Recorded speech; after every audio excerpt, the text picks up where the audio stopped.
Hello guys, welcome back to the second day of school induction programme. അപ്പം നമ്മൾ കോളേജിലോട്ട് പോവാണ്. Second day തന്നെ എനിക്ക് സാരി എടുത്ത് പണി കിട്ടി. കാരണം എന്താ, പത്തനപുരം ബസ് സ്റ്റോപ്പിൽ ഇറങ്ങിയപ്പോൾ തന്നെ ഒരു ആൻറ്റി വന്നിട്ട് മുന്താണി ചവിട്ടി സാരി ഫുള്ള് താഴെ പോയി. എനിക്കത് കറക്റ്റ് ചെയ്തുകൊണ്ടിരിക്കുന്ന വിഷ്ണു ചേച്ചിയാണേ. അത് കഴിഞ്ഞിട്ട് എനിക്ക് ആഡംബരം ഇച്ചിരി കൂടുതലാണെന്ന് എനിക്ക് തന്നെ തോന്നിയപ്പോൾ തന്നെ ഞാൻ മിന്നോയോടും സിൻഡ്രയോടും വിളിച്ച് പറഞ്ഞിട്ടുണ്ടായിരുന്നു 2 കമ്മൽ കൊണ്ടുവരണേന്ന്. അപ്പോൾ നമ്മൾ കമ്മലിട്ട് നോക്കുകയാണ്. ലാസ്റ്റ് ഇട്ടത് മിന്നോടെ കമ്മൽ തന്നെയാണ്. അപ്പോൾ എൻ്റെ ഇടയ്ക്ക് സ്കിബിടി പറയാനിടി, നിനക്ക് ഈ കമ്മൽ ചേരുന്നിട്ട് മാറ്റണ്ട, നല്ല ഭംഗിയുണ്ടെന്നൊക്കെ ഉപദേശിക്കുക. പക്ഷെ എനിക്ക് ഭയങ്കര ആഡംബരം തോന്നി. കാരണം പഠിപ്പിക്കാൻ പോവല്ലേ, കല്യാണത്തിന് ഒരുങ്ങി പോകുന്ന പോലെ. അത് കഴിഞ്ഞിട്ട് നമ്മൾ പഞ്ചിങ് ചെയ്യാൻ പോയി. സ്കിബിടി നേരത്തെ പഞ്ചിങ് ചെയ്തായിരുന്നു. അത് കഴിഞ്ഞിട്ട് ഞാൻ മണ്ടയ്ക്ക് പോയിട്ട് ബുക്ക് എടുത്തുകൊണ്ട് വരികയാണ്. ഇന്ന് എനിക്കൊരു ക്ലാസ് എടുക്കാനുണ്ട്. ഇപ്പോൾ പ്രിപ്പയർ ചെയ്ത നോട്ട്സ് എടുത്തിട്ട് വരികയാണ്. നമ്മളെ വെയിറ്റ് ചെയ്തിട്ട് അഭിരാമിയും സാസിയും ഗേറ്റിൻ്റെ ഫ്രണ്ടിൽ തന്നെ നിൽപ്പുണ്ടായിരുന്നു. അത് കഴിഞ്ഞിട്ട് നമ്മൾ കുറച്ച് നേരം അവിടെ വെയിറ്റ് ചെയ്യേണ്ടി വന്നു. അപ്പോഴത്തേനും നമുക്ക് മെർലീനെയും മാളുവിനെയും കാവ്യയും കാണാൻ കഴിഞ്ഞു. പിന്നെ അവരോട് കുറച്ചിട്ട് സംസാരിച്ചിട്ട് നേരെ ക്ലാസ്സിൽ പോയി. ഞാൻ പറഞ്ഞല്ലോ, എനിക്ക് കിട്ടിയ ടോപ്പിക് എന്ന് പറയുന്നത് ഒരു ഷോർട്ട് സ്റ്റോറിയുടെ ഇൻട്രൊഡക്ടറി പാർട്ട് ചെയ്യാനാണ്. നമ്മൾ 3 പാർട്ടായിട്ടാണ് ചെയ്തത്. ഞാനും സാസി അഭിരാമിയും ഒരു ക്ലാസ് എൻഗേജ് ചെയ്യുന്നത്.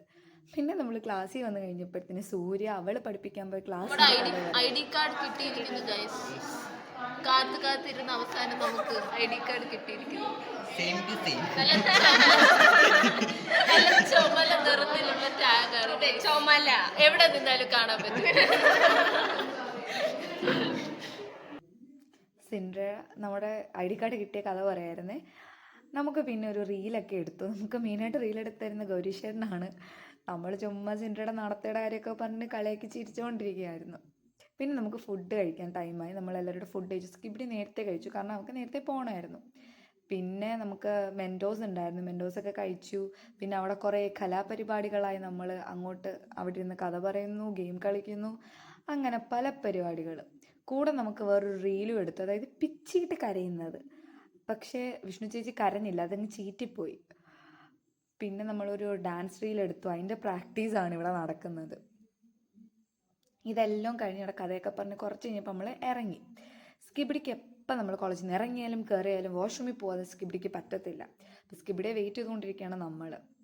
പിന്നെ നമുക്ക് 4-5 സ്ഥിരം കയറുന്ന ബസ്സിൽ കയറി. ഞാൻ പുള്ളി ചവിട്ടിയിടാൻ നോക്കിയതാണ് സ്കിബിഡി പറഞ്ഞുകൊണ്ടിരിക്കുന്നത്.